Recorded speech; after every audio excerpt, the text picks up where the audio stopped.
সকল বন্ধুদের জানাই পৌষ সংক্রান্তির অনেক অনেক শুভেচ্ছা। দিনটি ঠিক কেমনভাবে কাটালাম সেই নিয়েই থাকছে ছোট্ট একটি ভিডিও। চলো দেখতে থাকো, আশা করি তোমাদের ভালো লাগবে। সংক্রান্তির দিন সকালবেলা কিন্তু আমাদের বাড়িতে আগে সাজের পিঠে করা হয়, তারপরে যা পিঠে রয়েছে সেগুলো আস্তে আস্তে পরে করা হয়। সেরকমভাবে মা সকালে সাজের পিঠে করে নিয়েছে, আর কালকের কিছুটা পায়েস ছিল, সেই পায়েস দিয়ে পিঠেটা আমি খেয়ে নিচ্ছি, কারণ এই পায়েসটা আমি যদি না খাই এই পায়েসটা নষ্ট হবে। রেডি হয়ে গেছি একটা জায়গায় বেরোবো বলে। দাঁড়াও, চাদরটা একটু বের করে নিই, রাস্তায় যদি ঠান্ডা লাগে বলা তো যায় না, তাই পাতলা একটা চাদর নিয়ে নিই।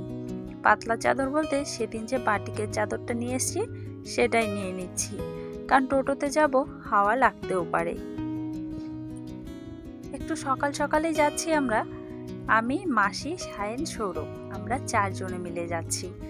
আসার পরে মাসির বেশ কিছু কাজ রয়েছে, তাই একটু সকাল সকাল বেরোচ্ছি যেন একটু সকাল সকাল বাড়ি আসতে পারি।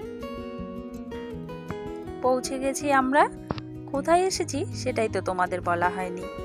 এখানে বাবা মহাদেবের পুজো করা হয়, আর এই জায়গাটা পাগলের বাড়ি নামে পরিচিত, মানে একটা বাড়ি।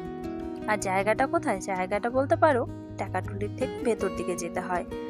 আমরা এখানে ধূপকাঠি মোমবাতি জ্বালিয়ে নিচ্ছি, আর এখানে সারা বছরই কিন্তু ভক্তরা তাদের নানান রকম মনের ইচ্ছে নিয়ে চলে আসে, আর বাবা সেগুলো পূরণও করে, জানো তো। তাই আজকের দিনে সেই সব সকল ভক্তরা চলে আসে তারা বাবার কাছে কোনো একটা কিছু মানত করে থাকলে সেটা দেবার জন্য। তো আমরা এসেছিলাম ঘুরতে, আমাদের সেরকম কোনো মানত ছিল না। আর এখানে কিরকম ধরনের আয়োজন হয় সে তো তোমরা বুঝতেই পারছো। কড়াই বসানো দেখে একসঙ্গে কত চড়া রান্না হচ্ছে, এরকম ভাবেই কিন্তু সারাটা দিন রান্না চলতে থাকে, আর সকলে প্রসাদ পেতে থাকে। আর এই দেখো চৌবাচ্চার মধ্যে প্রসাদ রেখেছে, আর সকলেই কিন্তু তার ইচ্ছে মতো বা সামর্থ্য মতো সবকিছু নিয়ে আসে। আমরা একটু সকালের দিকে এসেছি বলে ভিড়টা একটু কম রয়েছে। একটু বেলার দিকে আসলে এত পরিমাণে ভিড় থাকে, হয়তো তোমাদের এত কিছু দেখানোর মতো সুযোগই পেতাম না। এই যে দেখো খোলা মাঠের মধ্যে কিন্তু প্রসাদ খাওয়ার আয়োজন, আর এখানে প্রসাদ খাওয়ার আনন্দটা জানো তো অনেকটাই আলাদা। আর প্রসাদটাও এত ভালো লাগে যেন মুখে স্বাদটা লেগে থাকে। খুব বেশি মশলা হয়তো ব্যবহার করে না, কিন্তু ওই যে ভগবানের প্রসাদ, তাই না বলো? চলো প্রসাদটা খেয়ে নিই। প্রসাদ খাওয়া হয়ে গেছে, এখন আমরা বেরিয়ে পড়লাম পাগলের বাড়ি থেকে। বাইরে দেখছি ছোট্ট মতো একটা সুন্দর মেলাও বসেছে, বিশেষ কিছু নেই এতে, ওই বাচ্চাদের একটু খেলনা খাবার দাবার দোকান। চলো বাড়ি যাওয়া যাক। সন্ধ্যা 5:30 মতো বাজে এখন। চলে এসেছি বৌদিদের বাড়িতে, বৌদির হাতের সঙ্গে পিঠে করছি। বৌদি কালকেই আমাকে বলে রেখেছিল যে কালকে বিকেলের দিকে একটু আসিস, আমাকে একটু পিঠে করে দিস। খালি আজকে বলে নয়, বৌদি যখনই পিঠে করে তার আগের দিন কিন্তু আমাকে বলে রাখে যে আমাকে একটু পিঠে করে দিয়ে যাস। যাই হোক, আসলে পরে বৌদিরও একটু হাতের সঙ্গে করে দিলে তাড়াতাড়ি হয়ে যায়। আর খুব বেশি দরকার হয়, বৌদি না পুলি পিঠার যে গোলাটা সেটা করতে পারে না, এই জন্য আসতেই হয় আমাকে নইলে মাকে। যদি পিঠে বানিয়ে নাও দিই, গোলাটা করে দিয়ে যেতে হয়। কেন জানি না বৌদির কাছে এই জিনিসটা হয় না। যাই হোক চলো। আর আমাদের বাড়িতে এই পৌষ পার্বণে আজ আর কোনো পিঠে করছি না, পিঠে সমস্তটাই করা হবে কিন্তু কয়েকটা দিন পরে।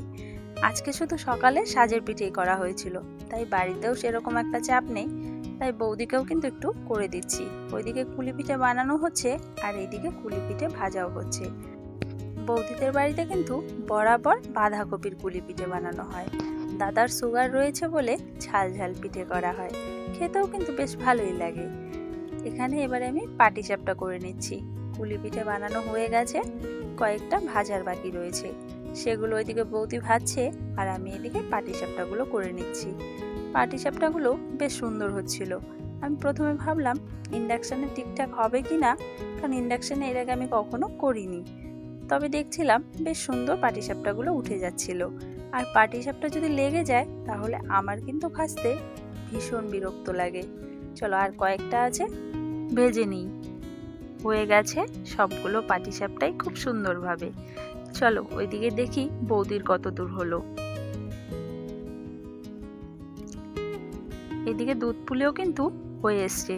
এটা নামিয়ে নেওয়ার পরে বৌদি কয়েকটা সাজের পিঠে বানিয়ে নেবে, ওটা বৌদি নিজেই পারবে। আমাকে তো বাড়ি যেতে হবে, 8টা মতো বেজে গেছে। চলো তবে আজকের ভিডিওটা বৌদিদের বাড়ি থেকেই শেষ করছি। ভিডিওটা যদি ভালো লেগে থাকে লাইক কমেন্ট শেয়ার করে দিও, আর চ্যানেলটি সাবস্ক্রাইব করে পাশে থেকো।